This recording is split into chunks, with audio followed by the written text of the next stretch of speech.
Hey threadheads, Darren here. Welcome back to another fly tying tutorial. Today we're going to be tying a Michigan Wriggler, and this is also known as a Springs Wriggler or the Beaver Mine Special. It's a popular fly in around the Great Lakes region for targeting winter steelhead, but it's also found some uses out west as a scud pattern on some of the smaller creeks and rivers. So typically we're going to be tying this in a size 6 to 10. Today we're going to be using an 8. And the name comes from a nickname for the Hexagenia nymphs. And these were used by a lot of centerpin anglers and ice fishermen. And basically it's a really large mayfly nymph, and some of these can get up to around 2 inches or so. So don't worry too much about size. 6 to 10 should get you right in the sweet spot. Don't forget to leave a comment down below, and I'm going to enter you into the next draw for stickers and flies. This should be taking place pretty soon. It's been a while. Let's have a look at the material list and get started.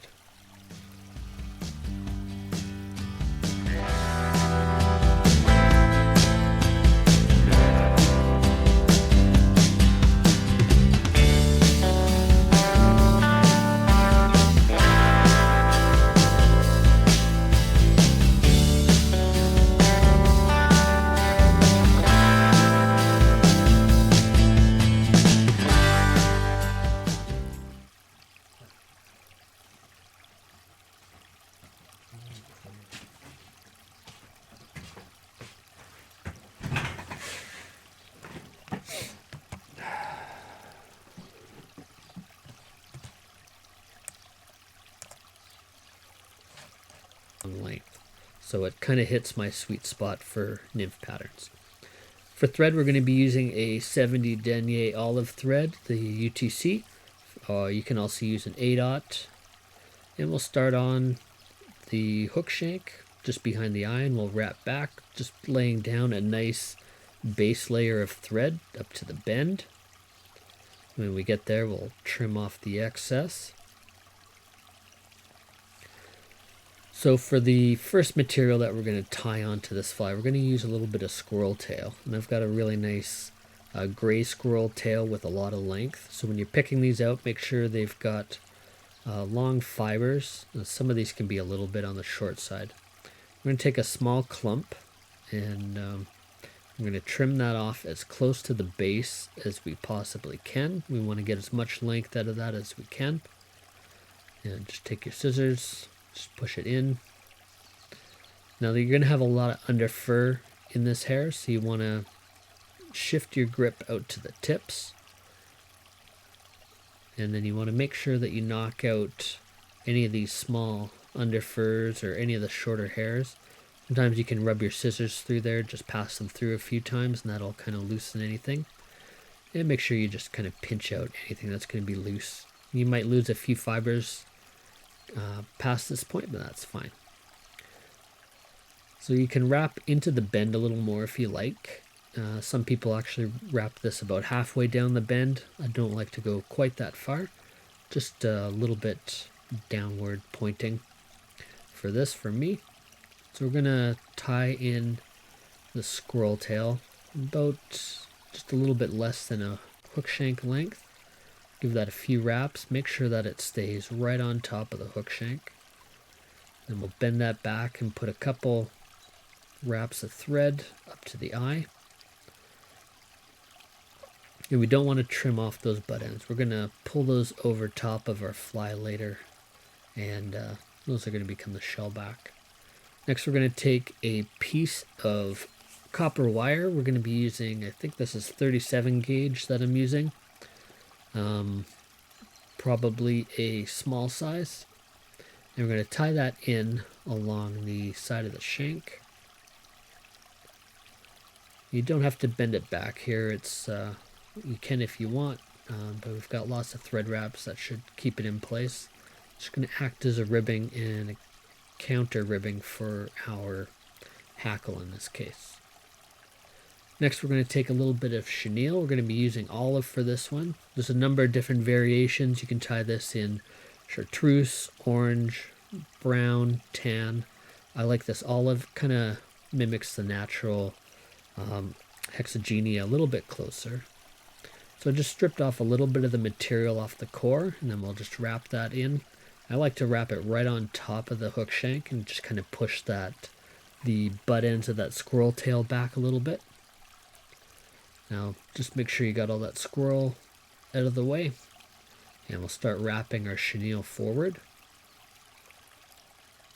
You just want to kind of pack that in a little bit tight. You don't want any gaps. You want the body to be fairly symmetrical here. And before you get to the eye, you want to give yourself a little bit of room, so don't crowd the eye too much here. So I usually go one wrap less than I think I should have, and that gives me plenty of space up front. We'll tie down that chenille, make sure it's nice and secure, and then we will go ahead and clip that off at an angle. So next we're going to select a hackle. For this one I'm using a Grizzly hackle. You can use something like an olive, and I'm using a neck hackle on here from the Whiting American line, and these ones are a little bit softer than like a dry fly hackle, a little bit stiffer than a saddle. So we just want to kind of measure that, make sure that we don't have too long of fibers there. We'll tie that in by stripping the stem off and trimming it, and we'll make sure we bend that stem back just to lock it in place. Trim off the excess. When we tied this in, we tied it with the shiny side out, so that when we wrap this, the feather's going to curve backwards for us once we palmer it. So we're going to pull all those fibers back as we stroke, as we wrap the fly.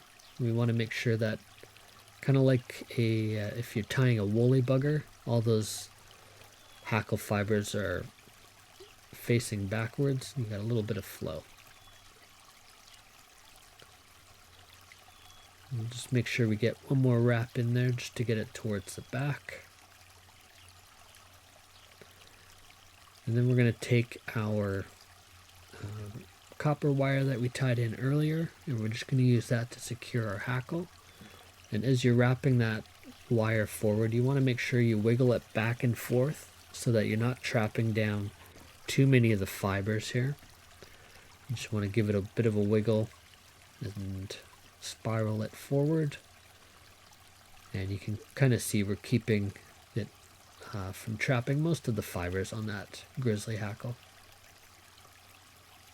So once we get up to the eye, we'll kind of stroke everything back, and we'll tie that wire off with a few wraps of our thread. And then we're going to bend back that wire just to make sure it's locked in place and that it doesn't slide out on us. You just want to be careful you don't build up too much of a head here before you tie down that shell back on the fly. Next we're going to just make sure we take care of that hackle tip.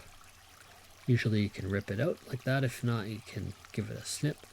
We're going to grasp all those butt ends of the squirrel tail, and then we're going to just kind of gently pull that hackle to the side and down, just so that we're not trapping any of it under our shell back. And when we have it all kind of nicely back into the side, we're going to pull the squirrel over, and that'll kind of help keep everything off to the side.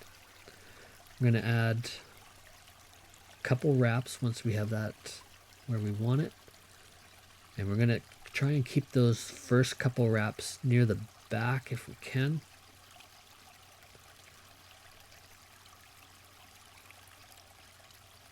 That's a little bit close to the front, but that should be fine. The thread will naturally want to slip to the front. So we'll add a wrap in front just to kind of pop that hair up, make it a little bit easier to cut. And we'll come in here with our scissors and give that a trim.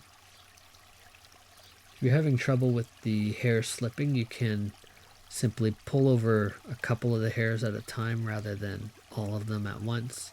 If you tie down like a third of that clump, and you'll get a little bit better grip with your thread. We'll go ahead and add a whip finish.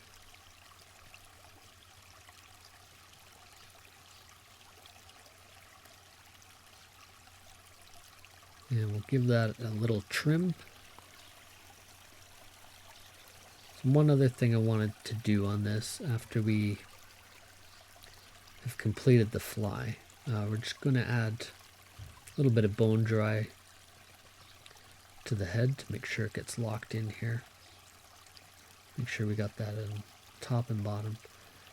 But one other thing you can do just to kind of fortify those hairs over the back is just add a coat of something like Sally Hansen's Hard as Nails, or even a coat of Solares, maybe bone dry, or else you could use the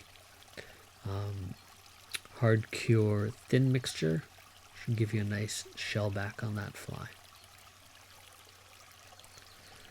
You might have to preen it a little bit. If you just kind of gently pull down on those fibers, you'll get the look that you want. But there you go, that's your Springs Wriggler. I hope you get a chance to try this one out. Hey fly tiers, thanks for stopping by and checking out my fly tying videos. If you enjoyed the video and want to show your support, hit the thumbs up and share it to your social networks. I hope you consider subscribing to the channel, and if you do, be sure to hit the bell icon to get notifications on my latest fly patterns, tips, and reviews. If you have a question or comment, leave a message below. You'll also be entered into the next draw for some of the flies I tie and a few stickers. Until next time, this is Darren saying, keep a hook in your vise. Cheers.